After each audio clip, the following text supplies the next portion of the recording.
जी, आप जानते हैं कि साइंस का नॉलेज जो है वो हमने इसीलिए हासिल किया कि हम उससे बेनिफिट उठा सकें, हम फायदे उठा सकें, इंसानियत उससे फायदे उठा सके। और हम जानते हैं कि बायोलॉजी भी एक साइंस की ब्रांच है। तो क्या बायोलॉजी ने भी इंसानियत को फायदे दिए? जी, आज हम इसी चीज को पढ़ेंगे यहाँ पे कि बायोलॉजी ने इंसानियत को क्या क्या फायदे दिए हैं, क्या क्या खिदमात दी हैं। और यहाँ पे आप देख सकते हैं कि हमने किस तरह से जो है एक सेल से एक पूरे के पूरे ह्यूमंस तक को किस तरह बेनिफिट पहुंचाया, यानी लाइफ से हमने अपने लिए कितने कितने बेनिफिट्स उठाए हैं, दूसरे लिविंग ऑर्गेनिज्म से हमने किस तरह से बेनिफिट्स उठाने की कोशिश की है।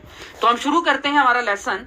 और सबसे पहले हमने देखा कि हमारे पास जो बायोलॉजी है ये एक साइंस की ब्रांच है और इससे हमने बहुत ज्यादा मैनकाइंड के लिए हेल्प ली है। मैनकाइंड यानी इंसानियत के लिए बहुत ज्यादा हेल्प ली है।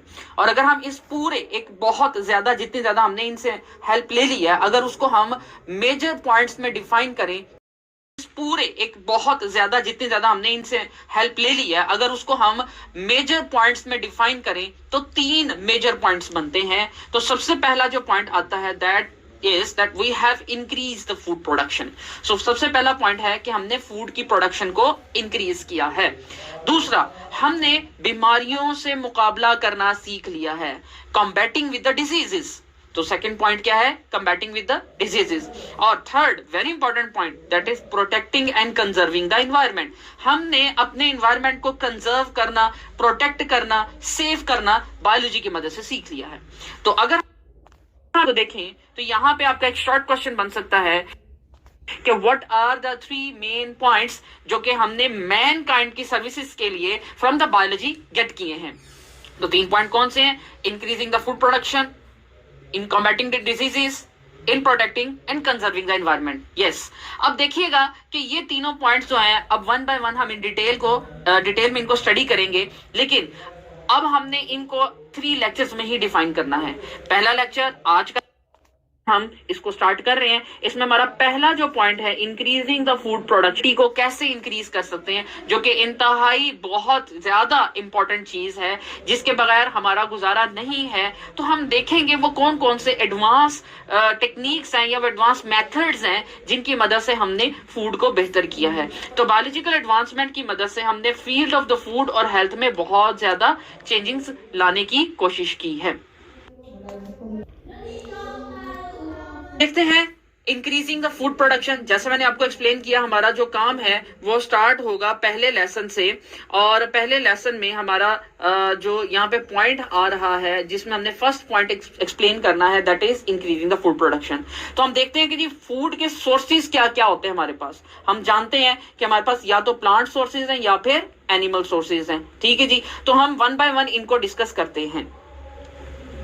तो अगर प्लांट्स की बात की जाए तो प्लांट्स की जो प्रोडक्शन होती है that is very tremendously increasing by improving the existing variety और developing the new variety which gives you the high yield. अब इसका क्या मतलब है?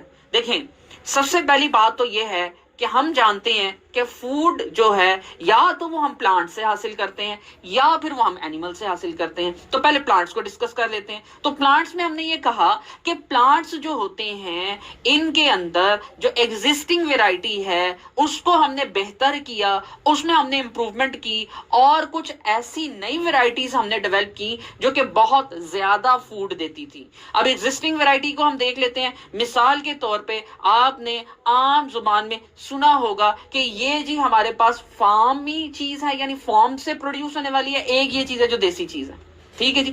अब ये दोनों में क्या फर्क होता है? जो फार्म वाला लफ्ज इस्तेमाल किया जाता है ना, जैसे फॉर एग्जांपल हम एग्जांपल ले लेते हैं ककंबर की, खीरे की, तो कहते हैं ये जो देसी खीरा है और ये जो है ना आम जो है वो विलायती खीरा, जिसको हम आर्टिफिशियल भी कह देते हैं, लेकिन वो आर्टिफिशियल होता है फ्रॉम द फॉर्म। और जो वो फॉर्म से गेट किया हुआ एक प्रोडक्ट है उसकी क्वांटिटी भी ज्यादा होती है, उसमें हमारी इन्वेस्टमेंट भी कम होती है, वो एक बेटर सोर्स कंसिडर किया जाता है।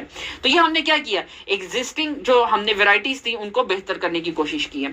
तो इसी तरह हमने और बहुत सारी नई वेराइटीज डेवलप की हैं जिनकी मदद से हम इस काबिल हो गए हैं कि हमने अपनी फूड की जो क्वांटिटी है उसको इंक्रीज करना शुरू किया। ये पॉइंट यहां तक मुकम्मल होता है। आई थिंक कि आपको ये चीजें समझ आ गई होंगी। हम अगले पॉइंट पे चलते हैं। अच्छा जी, अब अब देख सकते हैं कि वो कौन कौन से मेथड्स हैं जिनकी मदद से हमने प्रोडक्शन को इंप्रूव किया है।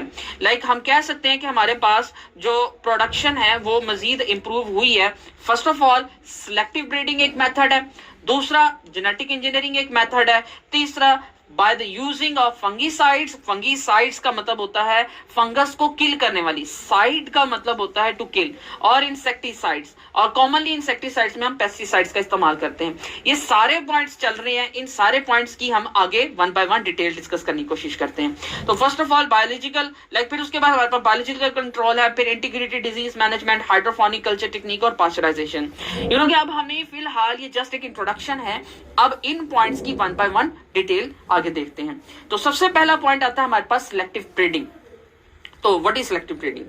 यस, हमें पता है कि सिलेक्टिव ब्रीडिंग जो होती है, नाम से जाहिर है कि जो बेस्ट चीज या बेस्ट ऑर्गेनिज्म होगा विद इन द स्पीशी, हम उसको सेलेक्ट करेंगे और उसको ब्रीड करके उसकी क्वालिटी को मजीद बेहतर करते हुए आगे से आगे एक बेहतरीन किस्म की एक ऐसी स्पीशी में से, उसी स्पीशी में से एक ऐसा ऑर्गेनिज्म डेवलप कर लेंगे जो कि बहुत ज्यादा बेनिफिशियल होगा फॉर द मैनकाइंड।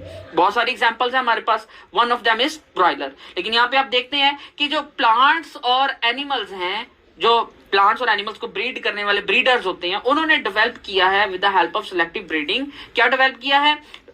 उन्होंने better qualities, varieties of wheat, rice, corn, chicken, cow और शीप, ये सारी चीजें उन्होंने बेहतर तरीके से डेवलप करने की कोशिश की है। And they have used the principles of genetics. ठीक है, उन्होंने जेनेटिक्स के प्रिंसिपल का इस्तेमाल करते हुए ये सारी चीजों को किया। हम नेक्स्ट आगे देखते हैं जी, पोल्ट्री ब्रीडर्स ने डेवलप किया है ब्रॉयलर। ये एक एग्जांपल मैंने आपको दी, और ब्रॉयलर जो होता है कॉमनली हम जो मीट खाते हैं ये वही है। आप देख सकते हैं ये हमारे पास ब्रॉयलर है। ठीक है जी, ब्रॉयलर हमें पता है कि वेरी शॉर्ट टाइम पीरियड में बहुत जल्दी ग्रो करता है और हमें बहुत बेहतरीन किस्म का मीट सोर्स अवेलेबल होता है। अगर ये ब्रॉयलर ना होता तो हमारे लिए हमें एक मुर्गी का गोश्त खाने के लिए इंतजार करना पड़ता पूरे 2 से 3 साल का, जब वो अपने आप को मैच्योर करती है, फिर हम उसको खाने के वो उस काबिल होती है कि हम उसको खा सकते हैं। लेकिन ब्रॉयलर जो है ऑलमोस्ट 40 डेज में रेडी हो जाती है और हम लोग इसको खाने के लिए रेडी हो जाते हैं। ठीक है जी, वो रेडी हो जाती है और हम इसको खाने के लिए रेडी हो जाते हैं। नेक्स्ट जी, अगला point that is genetic engineering. और जेनेटिक इंजीनियरिंग जो है हम अच्छे से जानते हैं कि हमने क्या करना है, जीन्स के सीक्वेंस में जहां पे कोई प्रॉब्लम होगी हम उसको चेंज करके उसकी जगह पे करेक्ट सीक्वेंस को इंट्रोड्यूस करवा सकते हैं। या फिर हम क्या करते हैं कि हमने जो अपना रिक्वायर्ड करेक्टर है जो गेन करना है, वहां से वो वाला करेक्टर का रिमूव करके जीन सीक्वेंस, वहां पे हमारा रिक्वायर्ड करेक्टर वाला जीन सीक्वेंस इंसर्ट कर देंगे। तो genes for the disease resistance, like अब कह सकते हैं कि कोई ऐसी प्लांट्स की स्पीशीज जिसमें कोई खास किस्म की डिजीज लगती है, हमने देखा कि ये खास किस्म के जीन सीक्वेंस की वजह से है, हमने वो रिमूव किया और उसकी जगह पे एक ऐसा जीन सीक्वेंस लगा दिया जो कि उस बीमारी के खिलाफ काम करता था, यानी कि रेजिस्टेंस शो करता था और प्लांट को वो बीमारी नहीं होने देता था।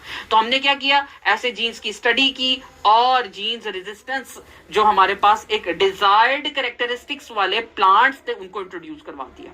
ठीक है जी, और ये सारा कैसे हुआ? With the help of genetic engineering. और जेनेटिक इंजीनियरिंग का मतलब ही क्या होता है कि जो सीक्वेंस या जीन सीक्वेंस होते हैं उनको रिमूव करके उनकी जगह पर बेहतर जीन सीक्वेंस को इंट्रोड्यूस करवाना। और जब आप ये सारा काम करने के बाद एक ऑर्गेनिज्म रेडी कर लेते हैं तो ऐसे ऑर्गेनिजम्स को हम ट्रांसजेनिक ऑर्गेनिजम्स कहते हैं। अगर आपने ये काम प्लांट्स के साथ किया तो वो ट्रांसजेनिक प्लांट कहलाएगा। अगर आपने वो काम किसी एनिमल के ऊपर किया तो वो ट्रांसजेनिक एनिमल कहलाएगा।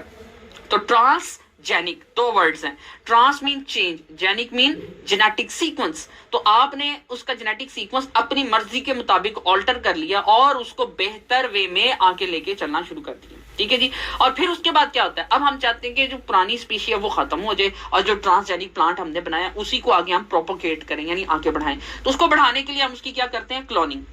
और क्लोनिंग क्या होती है जी? क्लोनिंग इज बेसिकली कि जेनेटिकली आइडेंटिकल कॉपीज आप बनाते हैं उसी एक ऑर्गेनिज्म की या उसी एक सेल की with the help of asexual reproduction, यानी कि सिंपल माइटोसिस के जरिए। ठीक है जी, और ये डिफरेंट टेक्निक्स होती हैं जिसमें फॉर एग्जांपल हमारे पास टिश्यू कल्चर एक टेक्निक है जिसको हम आगे फर्दर देखते हैं। अब यहाँ पे देख सकते हैं कि हमारे पास ये जीन सीक्वेंस था जिसे हमने रिमूव किया और उसकी जगह पर हमने ये रिक्वायर्ड जीन सीक्वेंस जो है वो इंट्रोड्यूस करवा दिया। देख सकते हैं कि जी किस तरह से पहले हमने ये जीन सीक्वेंस रिमूव किया और अब हमने अपना रिक्वायर्ड जीन सीक्वेंस इंसर्ट कर दिया। ठीक है जी, और यही काम जो है कहलाता है जेनेटिक इंजीनियरिंग।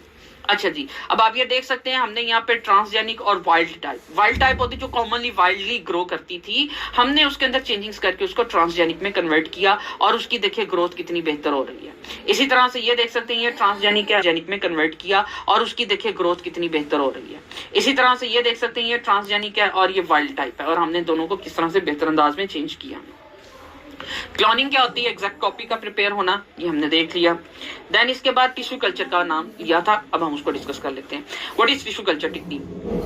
बहुत आसान तरीकाकार है। आपने टिश्यू सैंपल लेना है किसी भी एक पेरेंट प्लांट से, उसका ये देखिए ये सैंपल हमने ले लिया और उसको हमने एक ऐसे मीडियम में ग्रो किया जहां पे उसको एगार कहते हैं, इसकी फूड होती है जिसमें वो ग्रो कर सकता है। एगार प्रोवाइड किया। एगार इज बेसिकली अ केमिकल जो कि हमें एलजी से ऑब्टेन होता है, एलजी से हमने उसको ऑब्टेन किया हुआ है, तो वो एलजी से ऑब्टेन होता है और हम उससे क्या करते हैं, उसको फूड प्रोवाइड करते हैं यहाँ पे और इसके सैंपल को करते हैं और फिर उसको टाइम देते हैं और उसके बाद आहिस्ता आहिस्ता उसके ऊपर छोटे छोटे प्लांटलेट्स उगाते हैं और साथ ही साथ फिर आगे उसको अगर हम खाद यानी कंपोस्ट यानी कि उसकी खाद प्रोवाइड करते हैं तो वो जो है वो बेहतर वे में आगे पूरे नए नए प्लांट्स डेवलप होना शुरू होते हैं। This is how we are going to culture mean के बढ़ा रहे हैं, कल्चर कर रहे हैं किसी एक सिंपल टिश्यू को। ठीक है जी।